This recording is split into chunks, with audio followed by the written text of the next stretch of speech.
In this lesson we're looking at factorial notation and permutations as an extension of the multiplication principle that we talked about last lesson.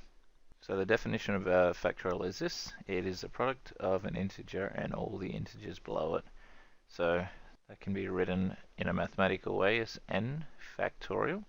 So the exclamation mark is the factorial sign, so n factorial is n multiplied by n take 1. So that's 1 less than n, multiplied by n take 2, multiplied by n take 3, which is 3 less, and so on, all the way down to 1.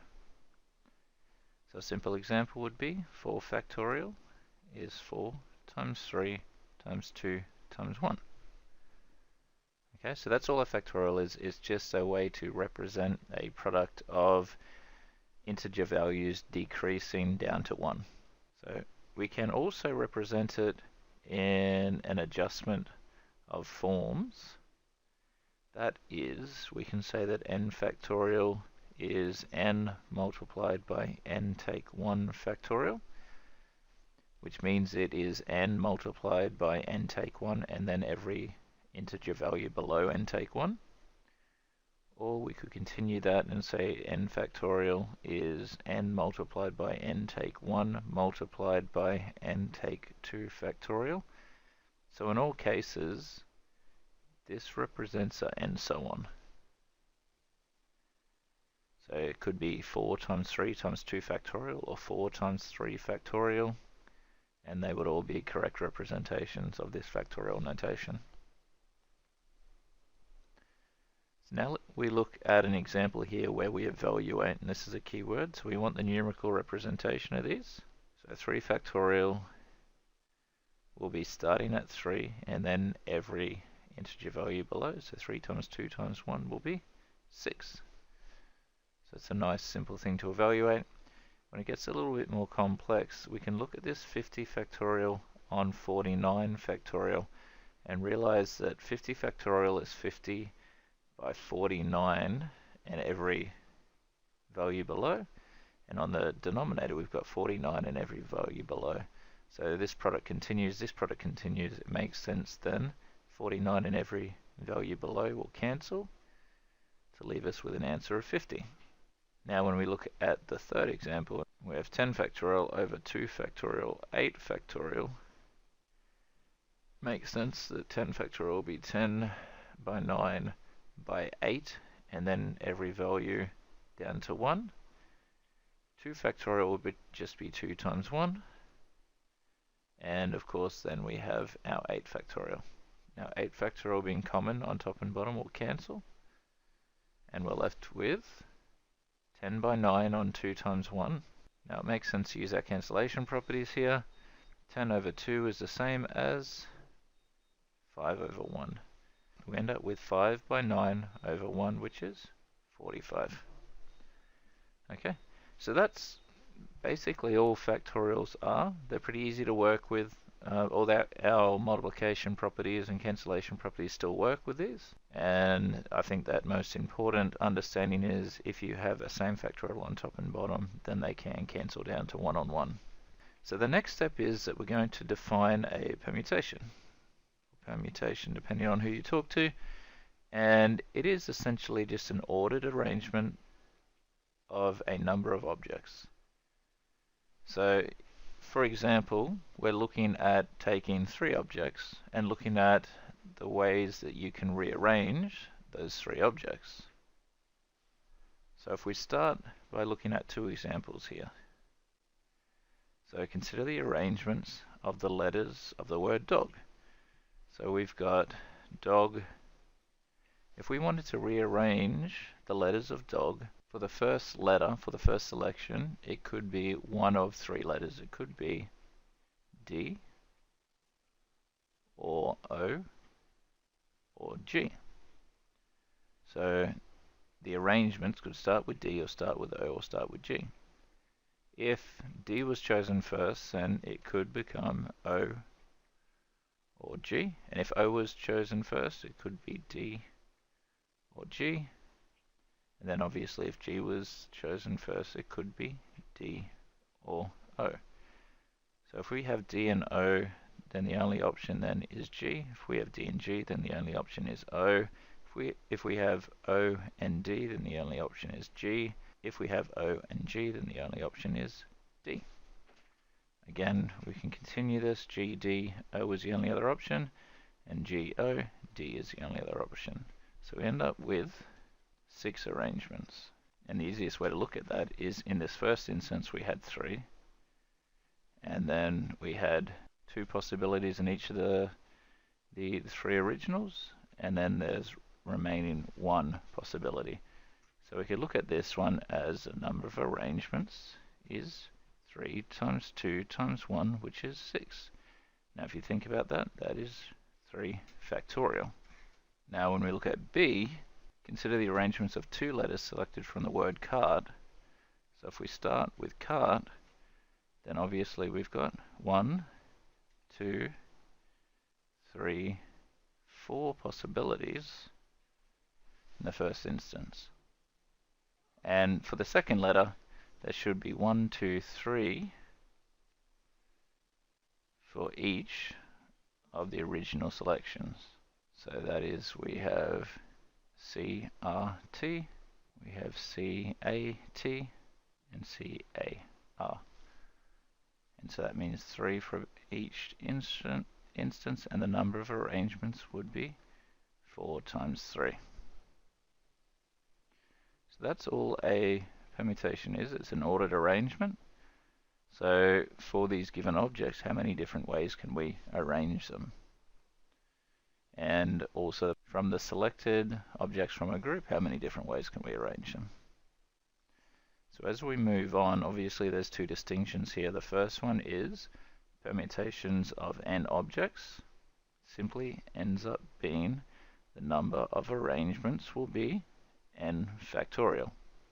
So for example, the letters of the word dog, and we're looking at the number of arrangements. So consider the fact that there are n items. There are 3 items for the first possibility, so we can either have D, O, or G as the first. There's 2 then remaining, and 1 for the third. So that is really that the number of arrangements is 3 factorial, or 6. Alright, so really simple example here. How many ways can 6 different books be arranged on the shelf? Obviously n is equal to 6. Number of arrangements is equal to 6 factorial, which will be 6 by 5 by 4 by 3 by 2 by 1. And evaluating that, it will end up being 720. We look at 5 students that are sitting 5 desks. How many different ways can the students arrange themselves if all are sitting at a desk? So again, we can consider for the first desk there's 5 possibilities, 4 for the second, 3 for the third, 2 for the fourth, and 1 for the last. So obviously this is just a straight number of arrangements is 5 factorial, or 5 by 4 by 3 by 2 by 1, which would be 120 different possibilities. How many 4-digit numbers can be formed using the digits 1, 2, 3, and 4? So here we've got 2 possibilities. A, they cannot be repeated, so that means after we use them, we cannot use them again. So A, we've got 4 spots. There's 4 for the first, 3 for the second, 2 for the third, and then 1 for the last.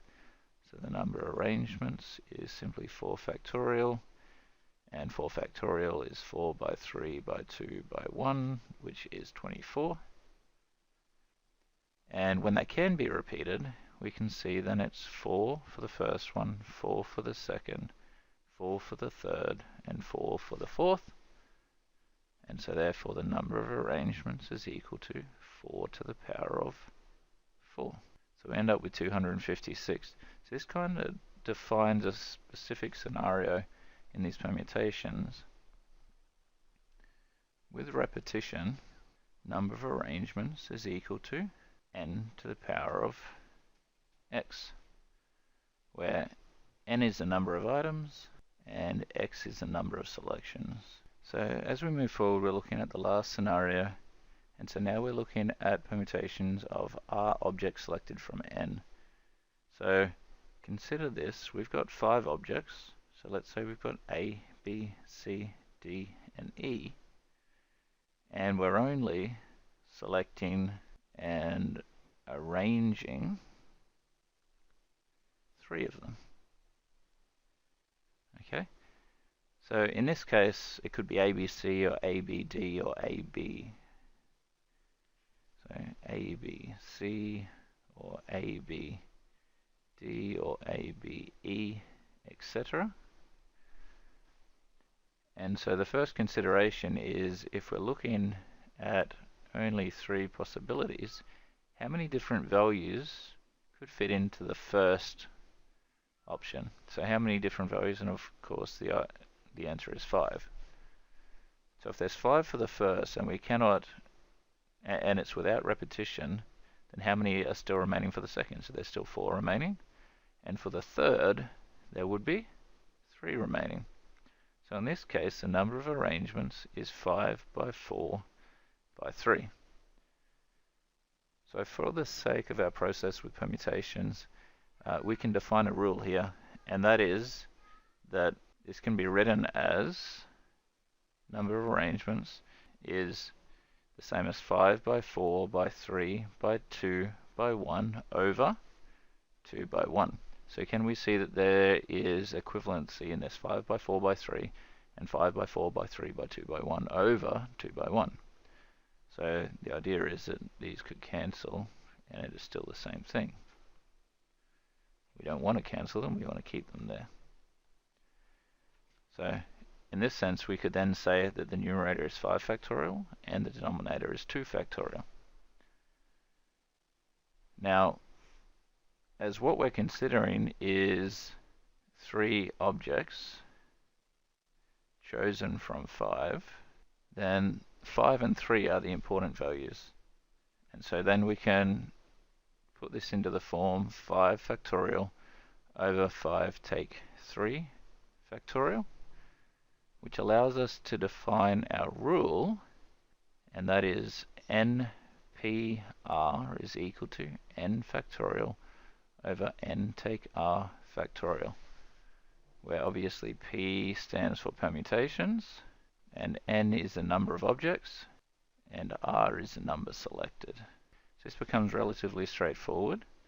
When we look at example 6, we're using the letters A, B, C, D, and E. Without repetition, how many different 2-letter arrangements are there? So the idea is that there are 5 objects, so therefore n is equal to 5, and we're selecting and arranging 2 objects, and so therefore r is equal to 2. So we're looking at NPR being n factorial over n take r factorial, which for us is 5 factorial over 5 take 2 factorial, and that is 5 by 4 by 3 factorial over 3 factorial. So of course we can see there it's what we intend, it's 5 by 4. So we wouldn't normally show that much working, but that's the idea. We can say in a general sense that, okay, this is the number of arrangements will be 5p2, which is 5 by 4 or 20. And we probably wouldn't even show this one when we get to a certain point. So this is our indication that we can see that it's 5 objects and we're selecting 2. Select and arrange 2. When we look at B, we've got 6 runners compete in a race. How many ways can the gold, silver, and bronze medals be awarded? So in this case, for B, n is equal to 6 and r is equal to 3. So it's simply that the number of arrangements is 6p3, which is 6 by 5 by 4, which is 30 by 4, which is 120 So that means there's 120 different arrangements that could be the outcome in that race. Alright, so look at one last example. How many ways can 7 friends sit along a park bench with space for only 4 people? And again, so n is equal to 7, there's 7 spots there.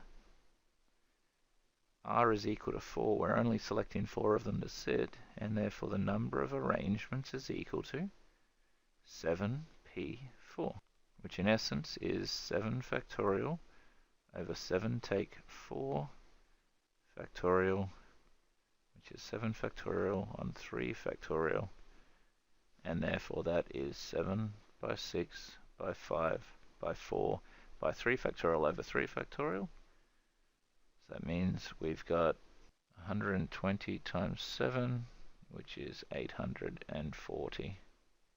Okay, so that concludes the lesson. Hopefully you can see how each of these understandings work. It's important to be able to look at arrangements as permutations. So that is that if we're using all the objects, obviously it will just be n factorial. If we're selecting some objects out of a total amount, then we can use that permutation where we look at NPR.